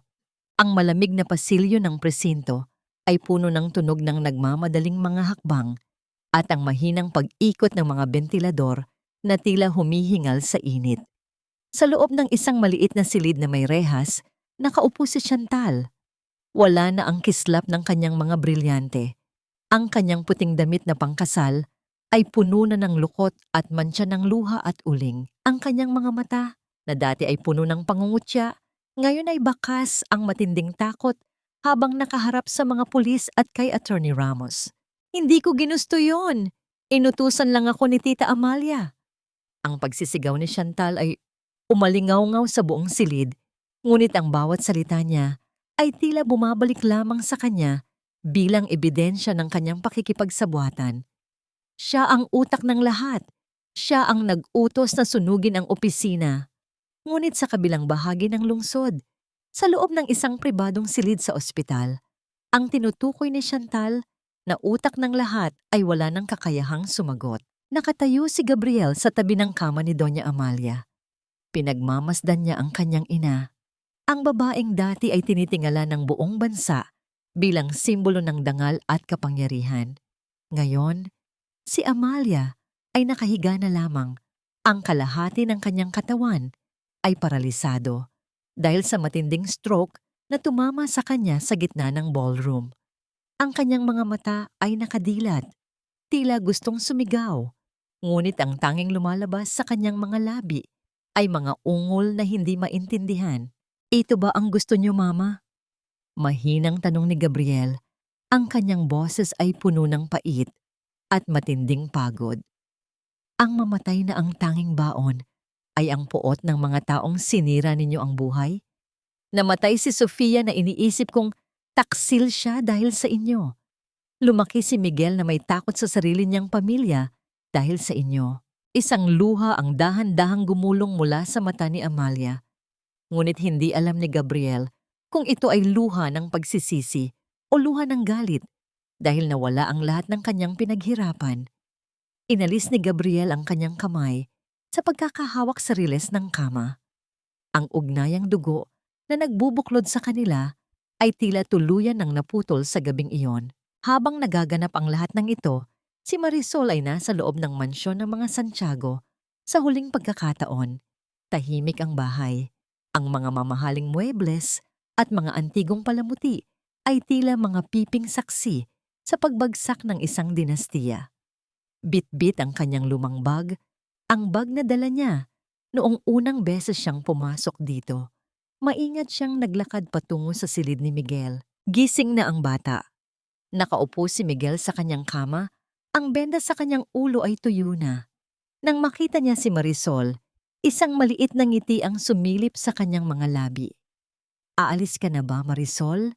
tanong ni Miguel. Ang boses ay puno ng kalungkutan. Lumapit si Marisol at naupo sa tabi ng bata. Hinaplos niya ang pisngi nito nang may matinding pagmamahal. "Kailangan, Miguel. Kailangan kong hanapin muli ang sarili ko sa labas ng mga pader na ito. Pero tandaan mo, kahit nasaan ako, lagi kitang ipagdarasal." "Sama ako," bulong ng bata, habang humahawak sa laylayan ng damit ni Marisol. "Hindi pwede ngayon, anak. Pero darating ang araw, kapag maayos na ang lahat, magkikita tayong muli. Maging matapang ka, ha? Gaya ng pagliligtas mo sa akin noong gabing iyon." Eksaktong pumasok si Gabriel sa silid. Nakita niya ang tagpong iyon at naramdaman niya ang isang matinding kirot sa kanyang puso. Lumapit siya kay Marisol. Ang kanyang mga mata ay mapungay at puno ng pagsusumamo. "Marisol, hindi mo kailangang umalis," sabi ni Gabriel. "Ngayong wala na ang mga anino ni Mama at Chantal, pwede na nating simulan ng isang tunay na pamilya rito. Ibibigay ko sa iyo ang lahat ng nararapat sa iyo." Tumingin si Marisol kay Gabriel. Isang mapait at malungkot na ngiti ang kanyang ibinigay. "Sir Gabriel, ang lahat ng nararapat sa akin ay hindi mabibili ng yaman ninyo. Ang nararapat sa akin ay ang kapayapaan ng aking kalooban. Ang bawat sulok ng mansyong ito ay nagpapaalala sa akin ng sakit, ng kasinungalingan, at ng pagkawala ni Ate Sofia. Hindi ako makakahinga rito. Pero mahal kita, Marisol." Ang pag-amin ni Gabriel ay tila isang pagsabog ng emosyon sa gitna ng katahimikan. "Kung mahal niyo po ako, hayaan niyo akong lumaya," tugon ni Marisol habang dahan-dahang inaalis ang kanyang kamay sa pagkakahawak ni Gabriel.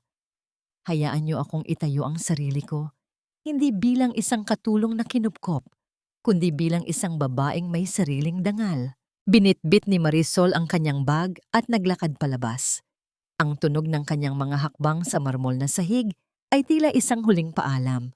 Pagdating niya sa malaking gate, lumingon siya sa huling pagkakataon. Ang toring ginto ay nananatiling nakatayo, ngunit para sa kanya, ito ay isa na lamang malaking libingan ng mga alaala. Sumakay si Marisol sa isang lumang diip na magdadala sa kanya pabalik sa kanyang lalawigan. Habang umaandar ang sasakyan, pinanood niya ang pagliit ng mansyon sa kanyang paningin. Sa wakas, ang hanging dumadampi sa kanyang muka ay hindi na amoy lason, kundi amoy ng kalayaan at bagong simula. Ang panahon ay hindi gamot na nagbubura ng mga sugat, kundi isang guro na nagtuturo sa atin kung paano yakapin ang bawat peklat ng may dangal. 2 taon na ang lumipas mula nang iwan ni Marisol ang turing ginto ng mga Santiago. Sa maliit na bayan ng San Isidro, kung saan ang bawat umaga ay binabasbasan ng amoy ng dagat at ang bawat hapon ay may kulay ng gintong dapit hapon, natagpuan ni Marisol ang kanyang sarili. Hindi na siya ang katulong na laging nakayuko. Siya na ngayon si Ma'am Marisol, ang gurong nagtayo ng isang munting silid-aralan para sa mga batang ulila sa tulong ng parokya ni Father Mateo. Nakatayo siya sa harap ng kanyang maliit na bahay kubo, pinagmamasdan ng mga bata habang naglalaro sa damuhan. Ang kanyang suot ay payak lamang, isang malinis na blusang puti at paldang bulaklakin.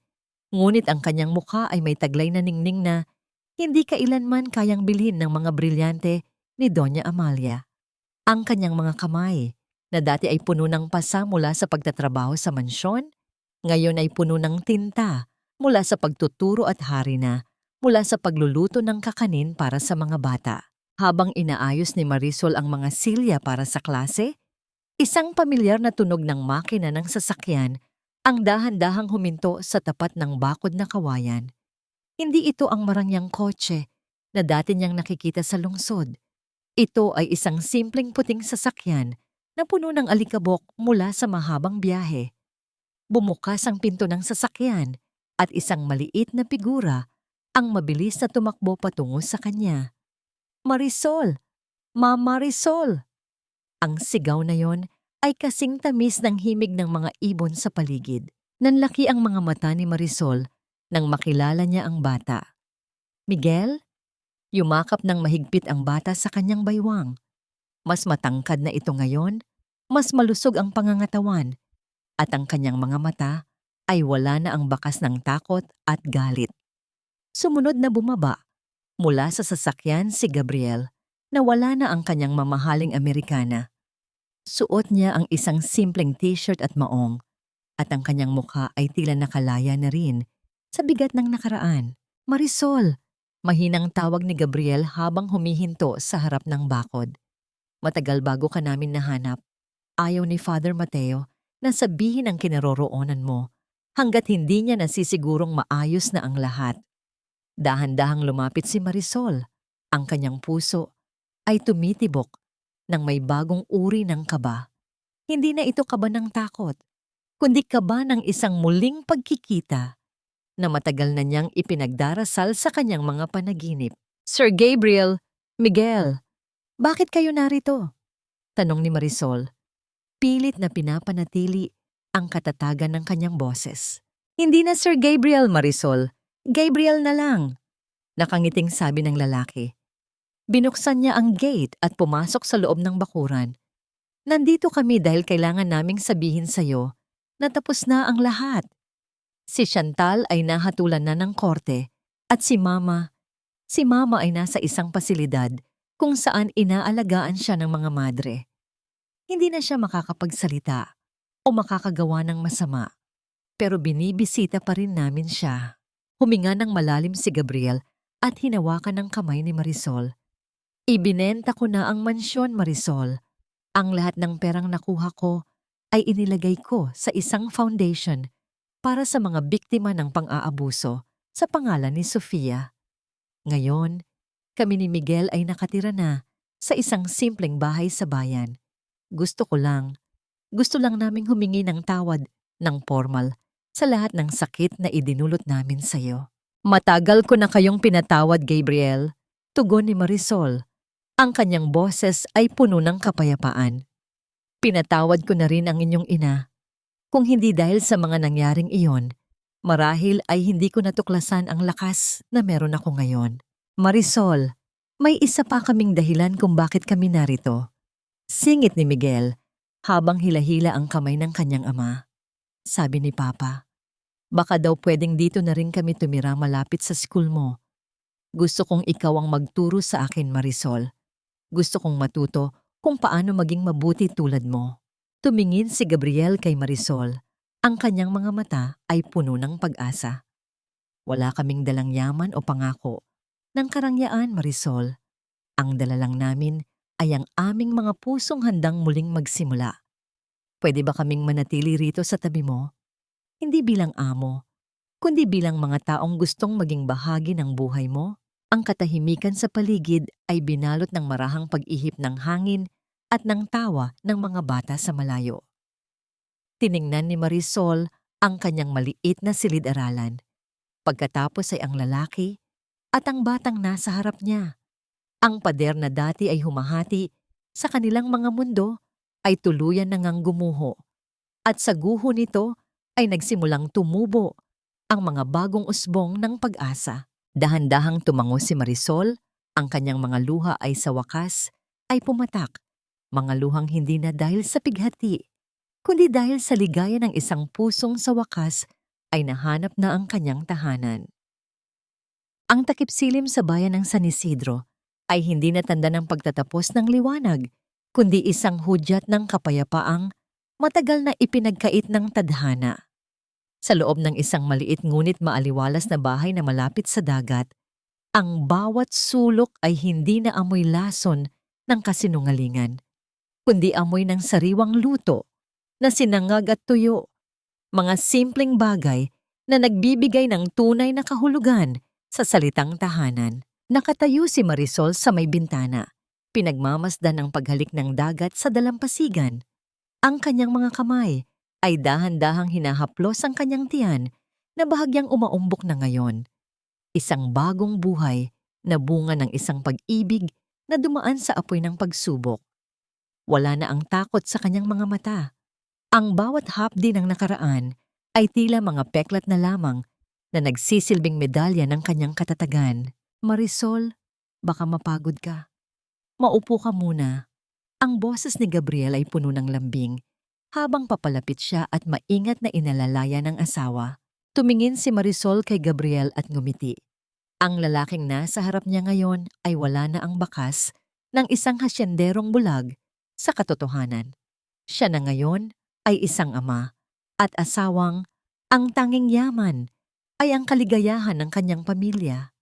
Nakikita ni Marisol sa mga mata ni Gabriel ang isang uri ng katahimikan na tanging ang pagpatawad lamang ang makakapagbigay.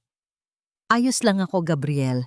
Iniisip ko lang kung gaano kalayo na ang narating natin mula sa mansyong yon. Mahinang sagot ni Marisol.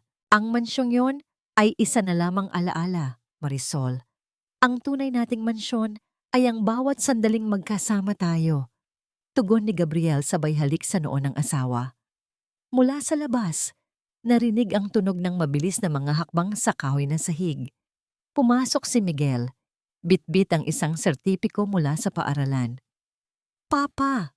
Marisol, tingnan niyo po. Ako ang top sa klase namin sa sining. Ipininta ko ang ating bahay. Ipinakita ni Miguel ang kanyang gawa.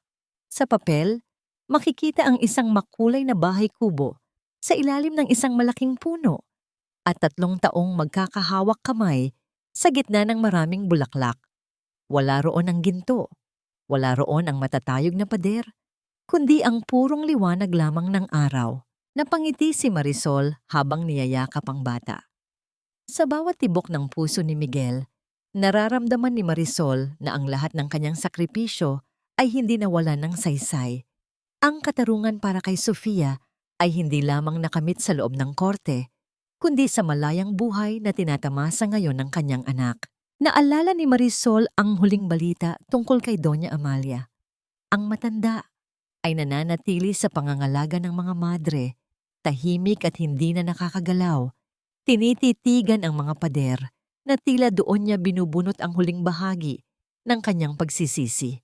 Hindi na kailangang maghiganti ni Marisol ang sariling budhi ng matanda at ang kawalan ng kapangyarihan ang naging pinakamabigat na parusa sa kanya.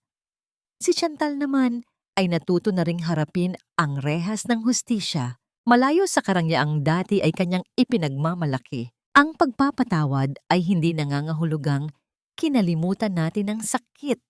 Bulong ni Marisol sa kanyang sarili habang nakatingin sa papalubog na araw. Ito ay ang pagpapasya na huwag nang hayaan ang sakit na yon na diktahan ng ating bukas.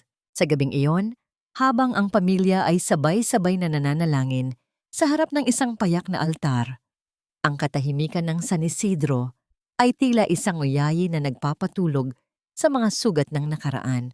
Ang kwento ng katulong na kinuha mula sa ampunan at ang pamilyang naligaw sa dilim ay nagtapos hindi sa isang marangyang kasal, kundi sa isang payak na pagmamahalan na binuo ng katotohanan, pagpatawad at pag-asa. Dahil sa dulo ng bawat bagyo, laging may bukang liwayway na naghihintay para sa mga pusong marunong maghintay at magmahal ng tapat.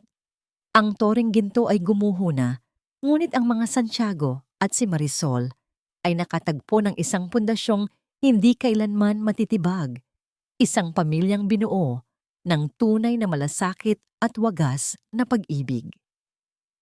Habang dahan-dahang naglalaho ang anino ng mansyong Santiago sa likuran ni Marisol, nasisilayan natin ang liwanag ng isang bagong umaga na puno ng pag-asa. Mga mahal kong tagapakinig, maraming salamat sa inyong matiyagang pagsama sa amin sa bawat pahina ng paglalakbay na ito. Habang sinusulat ko ang bahaging iyon kung saan niyakap ni Marisol ang duguang si Miguel sa gitna ng malupit na bulwagan, aminado akong napatigil ako at naluha. Ramdam ko ang bawat hapdi ng pagkakaumpog na yon, hindi lang sa katawan ng bata, kundi sa bawat piraso ng dangal ng isang babaeng pilit na dinudurog ng mga kasinungalingan. Ang kwentong ito ay hinubog mula sa mga obserbasyon at tunay na damdamin ng mga taong hanggang ngayon ay nakikipaglaban pa rin sa bigat ng utang na loob at maling paratang. Ang ating buhay ay tila isang bibingka. Kailangan nito ang init ng uling sa ilalim at sa itaas. Ang mga pagsubok na tila sumusunog sa ating pagkatao upang tayo ay maging matamis, matatag, at handang magbigay ng sustansya sa iba. Ang apoy na akala natin ay wawasak sa atin, iyon pala ang magluluto sa ating kaluluwa upang lumabas ang ating tunay na halaga. Sa inyong palagay, tama ba ang naging desisyon ni Marisol na talikuran ng yaman ni Gabriel upang hanapin ang sarili sa probinsya? Kung kayo ang nasa kalagayan niya, kakayanin niyo rin bang patawarin ang isang taong tulad ni Doña Amalia?